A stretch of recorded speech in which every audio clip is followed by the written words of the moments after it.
Boycott de la présidentielle ivoirienne du 31 octobre 2020. Que voulait démontrer l'opposition? Une analyse de Venance Conan. Tous ces jugements ne sont-ils pas quelque peu excessifs, voire biaisés? Certes, les actes de violence qui se sont déroulés dans notre pays ces dernières semaines sont insupportables et ne nous honorent pas du tout, mais il convient toutefois de remettre les choses à leur place et dans leur juste proportion.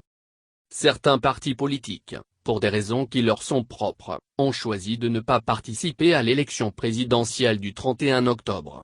Mais au-delà du simple boycott du scrutin, ils ont décidé de faire en sorte que ce dernier ne se tienne pas du tout. Afin, pensait-il, de rendre illégal le maintien au pouvoir du président Ouattara au-delà du 31 octobre. Ils ont, pour y parvenir, utilisé les moyens les plus violents. Dans certaines parties du pays, l'on a barré les routes afin que le matériel électoral ne parvienne pas dans les différentes localités. Dans d'autres, l'on a terrorisé les agents chargés d'organiser le vote ainsi que les électeurs, et dans plusieurs autres endroits, l'on a brûlé des maisons, détruit des urnes ou des cartes d'électeurs, et l'on a tiré sur des personnes pour tenter de créer des conflits intercommunautaires. Précisons que tout cela s'est passé dans des endroits bien localisés, à savoir essentiellement les fiefs des leaders de l'opposition, et non pas sur l'ensemble du territoire. Ainsi à Dakro, Ouélé, Mbayakro, région d'origine du président du PDC, il a été interdit aux militants du parti du chef de l'État de faire campagne, d'afficher des posters de leurs candidats, sous la menace d'utiliser la violence extrême, et il a été impossible d'y organiser le scrutin en raison de voies barrées par des troncs d'arbres et gardées par des hommes armés. À Bokanda, la campagne a pu se dérouler, mais le jour du vote, des hommes armés sont venus détruire les urnes. De façon générale, le vote s'est déroulé avec beaucoup de difficultés ou n'a pas pu se dérouler du tout dans ce que l'on appelle le Vébaoulé, où l'ethnie du président du PDC est majoritaire.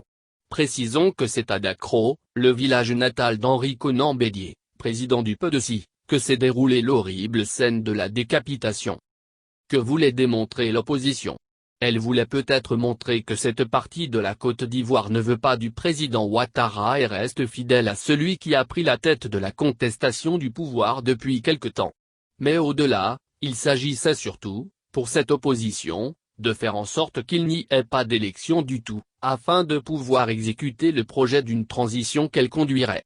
Mais la démonstration aurait été plus éloquente si, après avoir lancé le mot d'ordre du boycott, l'on avait laissé les populations libres de rester chez elles et choisir de ne pas aller voter. Et choisir de ne pas aller voter.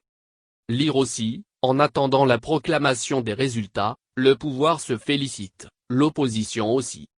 Dans nos matchs de football au village lorsque nous étions gosses, c'était l'équipe menée qui créait le cafouillage afin de mettre fin à la partie sans perdre la face. Lorsque l'on a la majorité, l'on n'a pas besoin d'utiliser la force.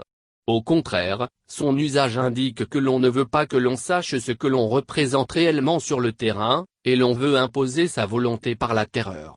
C'est ce que l'on appelle terrorisme. Et il est toujours le fait de groupuscules minoritaires qui veulent imposer leur vue par la force. On a terrorisé les populations du Vébaoulé afin qu'elles n'expriment pas ce qu'elles ressentent pour le président Ouattara. Le propre du terrorisme est qu'il est souvent aveugle, frappe indistinctement, et dans le cas d'espèce, ce sont les populations censées soutenir le PDC qui ont payé le plus lourd tribut à ce boycott actif. Jusqu'à ce jour, de nombreuses personnes dans les villages de la région de Dakro n'ont pas accès à la ville, donc pas aux hôpitaux, aux maternités, aux pharmacies, aux marchés, où tous les prix ont flambé. Alors, parodie d'élection?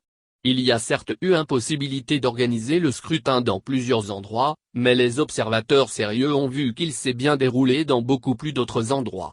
Taux de participation à moins de 10%? À partir de quel calcul et observation est-on parvenu à ce chiffre? La Côte d'Ivoire à feu et à sang? Il y a bien eu d'intolérables scènes de violence, mais tous ceux qui vivent en Côte d'Ivoire constatent par eux-mêmes que le calme est revenu et la vie a repris, y compris dans le fameux Vébaoulé. Pays incontrôlable? C'est peut-être un rêve caressé par certains, notamment ceux qui ont tenté en vain d'opposer les différentes communautés et ont appelé l'armée à sortir de son rôle républicain, mais encore une fois, ceux qui vivent en Côte d'Ivoire sont les mieux placés pour dire ce qu'il en est exactement. Avons-nous ouvert à nouveau la boîte de Pandore? Oui, effectivement, depuis que l'on a ressorti les discours qui stigmatisent certaines populations, depuis que l'on a recommencé à raisonner en termes de eux et nous. Dansons-nous sur un volcan?